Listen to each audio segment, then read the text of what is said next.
ಇನ್ನು ಸಿದ್ದರಾಮಯ್ಯ ನೇತೃತ್ವದ ಸರ್ಕಾರಕ್ಕೆ ಅಧಿವೇಶನ ಅಗ್ನಿ ಪರೀಕ್ಷೆ ರೀತಿಯಲ್ಲಿ ಎದುರಾಗ್ತಾ ಇದೆ. ವಕ್ಫ್ ವಿಚಾರ, ಮುಡಾ ಹಾಗೂ ಬಾಣಂತಿಯರ ಸಾವಿನ ಪ್ರಕರಣಗಳು ಈ ಎಲ್ಲವನ್ನ ಬಳಸಿಕೊಳ್ಳೋದಕ್ಕೆ ವಿಪಕ್ಷಗಳು ಸಿದ್ಧತೆ ಮಾಡಿಕೊಳ್ತಾ ಇದೆ. ಹಲವಾರು ಆರೋಪಗಳು ಕೇಳಿಬರ್ತಾ ಇತ್ತು. ಇಡೀ ರಾಜ್ಯದಾದ್ಯಂತ ಬಿಜೆಪಿ ಹೋರಾಟ ಕೂಡ ಮಾಡಿತು. ಇದಕ್ಕೆ ಜೆಡಿಎಸ್ ಕೂಡ ಕೈ ಜೋಡಿಸ್ತು.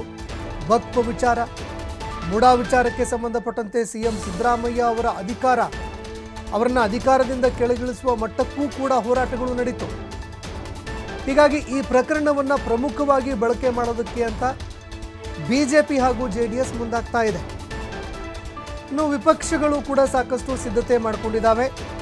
ಮುಡಾ ಪ್ರಕರಣವನ್ನೇ ಹೆಚ್ಚಾಗಿ ಪ್ರಸ್ತಾಪ ಮಾಡೋದಕ್ಕೆ ಬಿಜೆಪಿ ಸಿದ್ಧತೆ ಮಾಡ್ಕೊಳ್ತಾ ಇದೆ. ಯಾಕಂದರೆ ಸಿಎಂ ಸಿದ್ದರಾಮಯ್ಯ ಅವ್ರನ್ನ ಕಟ್ಟಿ ಹಾಕಬೇಕು. ಸಿಎಂ ಸಿದ್ದರಾಮಯ್ಯ ಅವರು ಯಾವುದೇ ಒಂದು ವಿಚಾರಕ್ಕೆ ಸಂಬಂಧಪಟ್ಟಂತೆ ವಿಪಕ್ಷಗಳ ನಾಯಕರ ಮೇಲೆ ಅವರು ಬಹಳಷ್ಟು ಒಂದು ರೀತಿ ಒತ್ತಡದ ರೀತಿಯಲ್ಲಿ ಕಂಡು ಬರ್ತಾರೆ. ಎಲ್ಲ ನಾಯಕರ ಬಾಯಿ ಮುಚ್ಚಿಸುವಲ್ಲಿ ಸಿದ್ದರಾಮಯ್ಯ ಅವರು ಯಶಸ್ವಿ ಆಗ್ತಾರೆ.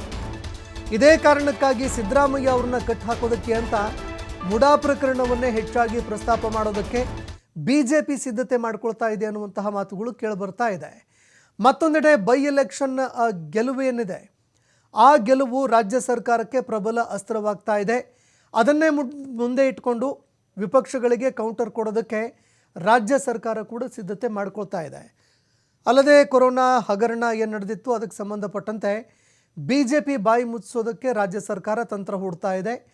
ಅಲ್ಲದೆ ಯತ್ನಾಳ್, ವಿಜಯೇಂದ್ರ ನಡುವೆ ಇರುವಂತಹ ಬಣ್ಣ ರಾಜಕಾರಣ ಅದನ್ನು ಕೂಡ ಮುಂದೆ ಇಟ್ಟು ವಿಪಕ್ಷಗಳಿಗೆ ಮುಜುಗರವನ್ನು ಉಂಟು ಮಾಡೋದಕ್ಕೆ ರಾಜ್ಯ ಸರ್ಕಾರ ತಯಾರಿ ಮಾಡಿಕೊಳ್ತಾ ಇದೆ. ವಿಪಕ್ಷಗಳಿಗೆ ಕೌಂಟರ್ ಕೊಡೋದಕ್ಕೆ ಇತ್ತ ರಾಜ್ಯ ಸರ್ಕಾರ ಕೂಡ ಸಾಕಷ್ಟು ತಯಾರಿ ಮಾಡಿಕೊಂಡಿದೆ. ಆದರೆ ಇದನ್ನು ಓವರ್ಕಮ್ ಮಾಡಿ ಆ ವಿಪಕ್ಷದ ನಾಯಕರು, ಬಿಜೆಪಿ ಜೆಡಿಎಸ್ ನಾಯಕರು ಒಗ್ಗಟ್ಟಾಗಿ ಯಾವ ರೀತಿಯಾಗಿ ಹೋರಾಟ ಮಾಡ್ತಾರೆ ಅನ್ನುವಂಥದ್ದನ್ನು ಕಾದು ನೋಡಬೇಕಾಗುತ್ತೆ. ಈ ಬಗ್ಗೆ ಮತ್ತಷ್ಟು ಮಾಹಿತಿ ಕೊಡ್ತಾರೆ ಪ್ರತಿನಿಧಿ ಎಲ್.ಎನ್. ಸ್ವಾಮಿ ನೇರ ಸಂಪರ್ಕದಲ್ಲಿ ಜಾಯ್ನ್ ಆಗಿದ್ದಾರೆ. ಎಲ್.ಎನ್. ಸ್ವಾಮಿ, ಎಲ್ಲ ಸರಿಯಾಗಿದೆ ಅಂತ ಹೇಳಿದರೂ ಕೂಡ ಬಿಜೆಪಿಯಲ್ಲೇ ಸರಿಯಾಗಿಲ್ಲ ಅನ್ನುವಂತಹ ಮಾತುಗಳು ಏನು ಮುಚ್ಚಿಟ್ಟಿರುವಂತಹ ವಿಚಾರ ಅಲ್ಲ. ಈ ನಡುವೆ ಒಗ್ಗಟ್ಟಾಗಿ ಹೋರಾಟ ಮಾಡದೇ ಇದ್ದರೆ ಸರ್ಕಾರವನ್ನು ಕಟ್ಟಾಕೋದಕ್ಕೂ ಆಗಲ್ಲ, ಸರ್ಕಾರದ ವಿರುದ್ಧ ಪ್ರಬಲ ಹೋರಾಟವನ್ನು ರೂಪಿಸೋದಕ್ಕೂ ಕೂಡ ಆಗಲ್ಲ. ವಿಪಕ್ಷಗಳ ತಯಾರಿ ಯಾವ ರೀತಿಯಾಗಿದೆ, ಸರ್ಕಾರ ಯಾವ ರೀತಿಯಾಗಿ ಸಿದ್ಧತೆ ಮಾಡಿಕೊಂಡಿದೆ, ಇವತ್ತಿನ ದಿನದಲ್ಲಿ ಅಂದರೆ ಇವತ್ತಿನ ದಿನ ಯಾವೆಲ್ಲ ವಿಚಾರಗಳು ಪ್ರಮುಖವಾಗಿ ಚರ್ಚೆ ಆಗಬಹುದು, ಈ ಬಗ್ಗೆ ಮತ್ತಷ್ಟು ಮಾಹಿತಿ ಕೊಡೋದಾದರೆ.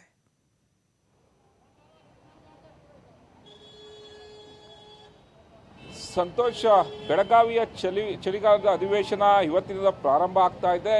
ಎರಡೂ ಕಡೆ ಅಂದರೆ ಆಡಳಿತ ಪಕ್ಷ ಹಾಗೂ ವಿಪಕ್ಷಗಳು ಎಲ್ಲ ಹೋರಾಟಕ್ಕೆ ಸಿದ್ಧತೆಗಳನ್ನು ಮಾಡ್ಕೊಳ್ತಾ ಇರೋಂಥದ್ದು.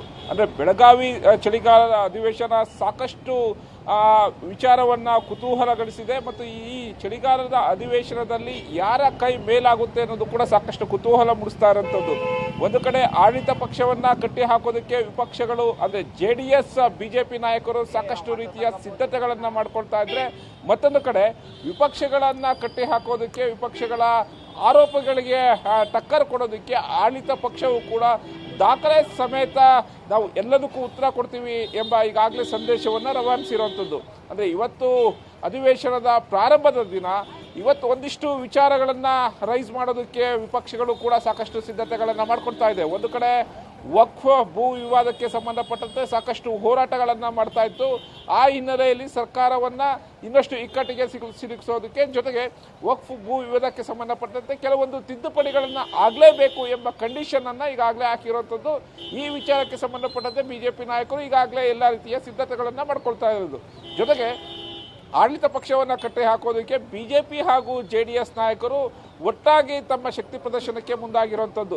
ಸರ್ಕಾರದ ವಿರುದ್ಧ ಕೇಳಿಬಂದಿರುವಂಥ ಒಂದು ಹಗರಣಗಳು, ಆರೋಪಗಳನ್ನು ಇಟ್ಕೊಂಡು ಸರ್ಕಾರವನ್ನು ಇನ್ನಷ್ಟು ಇಕ್ಕಟ್ಟಿಗೆ ಸಿಲುಕಿಸೋದು, ಜೊತೆಗೆ ಜನರ ಸಮಸ್ಯೆಗಳಿಗೆ ಅಂದರೆ ಉತ್ತರ ಕರ್ನಾಟಕದ ಸಮಸ್ಯೆಗಳ, ಜ್ವಲಂತ ಸಮಸ್ಯೆಗಳ ಏನಿದೆ ಆ ಸಮಸ್ಯೆಗಳ ಬಗ್ಗೆ ಒಂದಿಷ್ಟು ಗಮನ ಹರಿಸಬೇಕು ಎಂಬ ಆಗ್ರಹವನ್ನು ಕೂಡ ಮಾಡುತ್ತಾ ಇರುವಂಥದ್ದು. ಈಗಾಗಲೇ ಸಾಕಷ್ಟು ಬಾರಿ ಬಿಜೆಪಿ ಹಾಗೂ ಜೆಡಿಎಸ್ ನಾಯಕರು ಹೇಳಿದ್ದಾರೆ, ಸರ್ಕಾರ ಮಾಡಿದ ಯಾವ ತಪ್ಪುಗಳನ್ನು ಮಾಡಿದೆ ಅದನ್ನು ಜನತೆಯ ಮುಂದೆ ಇಡ್ತೀವಿ, ಹಾಗಾಗಿ ಜನತೆ ಯಾವ ರೀತಿ ಉತ್ತರ ಕೊಡ್ತಾರೆ ಅಂತ ಕಾದು ನೋಡೋಣ. ಕಳೆದ ಬಾರಿ ಸೆಷನ್ನಲ್ಲಿ ನಾವು ಮಾಡಿದಂಥ ಆರೋಪಗಳಿಗೆ ಆ ಸರ್ಕಾರದ ನಾಯಕರು ಪಲಾಯನ ಮಾಡಿದ್ರು ಎಂಬ ಆರೋಪಗಳನ್ನು ಕೂಡ ಸಾಕಷ್ಟು ವಿಪಕ್ಷಗಳು ಮಾಡಿದ್ರು.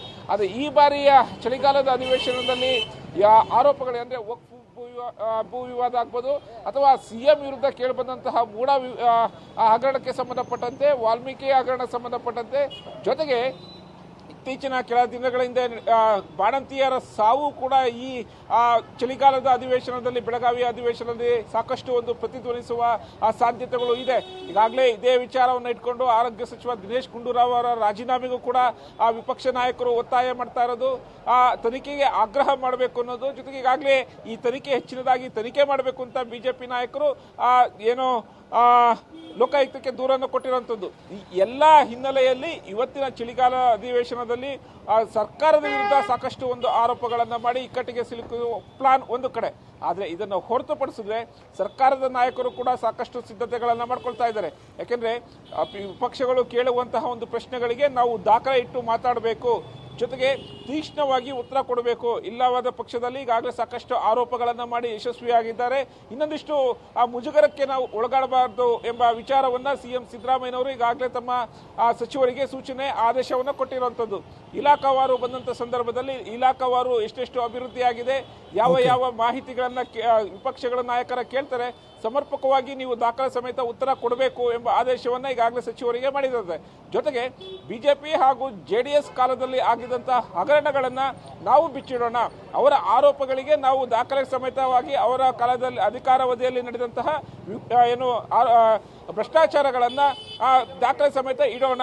ಆ ಮೂಲಕ ವಿಪಕ್ಷ ನಾಯಕರಿಗೆ ನಾವು ಒಂದು ಸಂದೇಶ ಕೊಡೋಣ, ಅಂದರೆ ನಾವು ಕೂಡ ನಿಮ್ಮನ್ನು ಎದುರಿಸೋದಕ್ಕೆ ಸಿದ್ಧವಾಗಿದ್ದೀವಿ, ನಾವು ದಾಖಲೆ ಸಮೇತ ನಿಮ್ಮ ರೀತಿಯ ಆರೋಪಗಳನ್ನು ಮಾಡ್ತಾ ಇಲ್ಲ, ನಾವು ದಾಖಲೆಗಳನ್ನು ಇಟ್ಟು ಮಾತಾಡ್ತಾ ಇದ್ದೀವಿ ಎಂಬ ಸಂದೇಶವನ್ನು ಕೊಟ್ಟು ವಿಪಕ್ಷಗಳನ್ನು ಕಟ್ಟಿ ಹಾಕೋದಕ್ಕೂ ಕೂಡ ಸಿಎಂ ಟೀಮ್ ಎಲ್ಲ ರೀತಿಯ ಸಿದ್ಧತೆಗಳನ್ನ ಮಾಡ್ಕೊಂಡಿರುವಂಥದ್ದು ಸಂದೇಶ. ಸಂತೋಷ್. ಧನ್ಯವಾದಗಳು LN ಸ್ವಾಮಿ ನಿಮ್ಮೆಲ್ಲ ಮಾಹಿತಿಗೆ.